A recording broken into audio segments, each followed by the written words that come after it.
The notorious and violent MS-13 gang continues to tighten its grip in communities across the United States by tapping into young, vulnerable immigrant children and giving them a sense of family, experts say. MS-13, which originated in Los Angeles in the 1980s, has spread like wildfire to the East Coast, growing their numbers most recently by targeting unaccompanied minors who've crossed the southern border.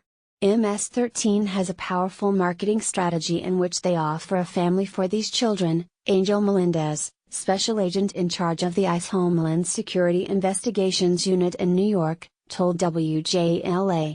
He said unaccompanied minors made up about 30% of recent arrests against the gang. MS-13 is believed to have more than 10,000 members in the U.S., a mix of immigrants from Central America and U.S.-born members.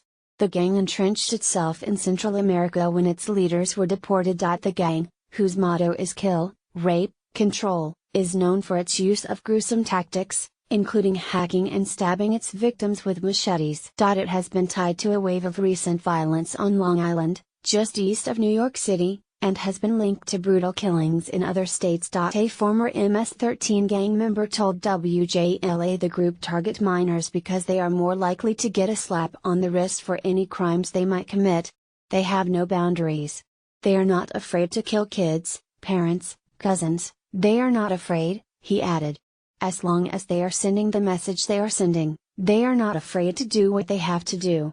MS-13 has become a prime target of the Trump administration, which discusses its violence in suburban, immigrant communities in an effort to build support for a border crackdown on immigration.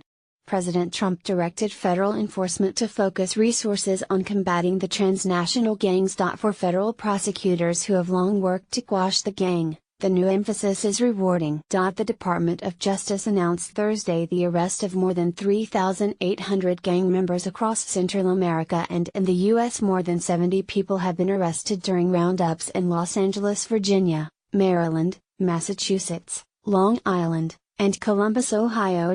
Among those charged is Edwin Manica Flores, known as Sugar, who investigators say led the gang's East Coast operation from prison in El Salvador, according to a racketeering indictment unsealed in Boston Thursday.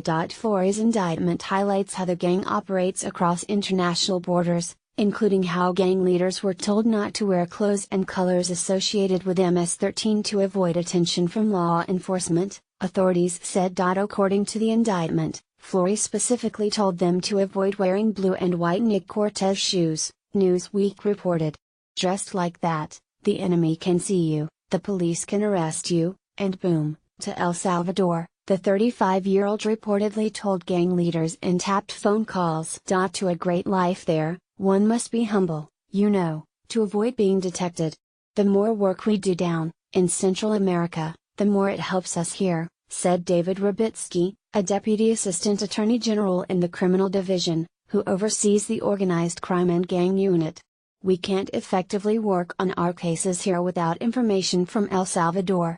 These recent indictments will change gang dynamics, said Zach Terwilliger, who prosecuted gangs in the Eastern District of Virginia before taking a position in the Deputy Attorney General's office. The gang feels as though it's under a microscope, he said. The Associated Press contributed to this report.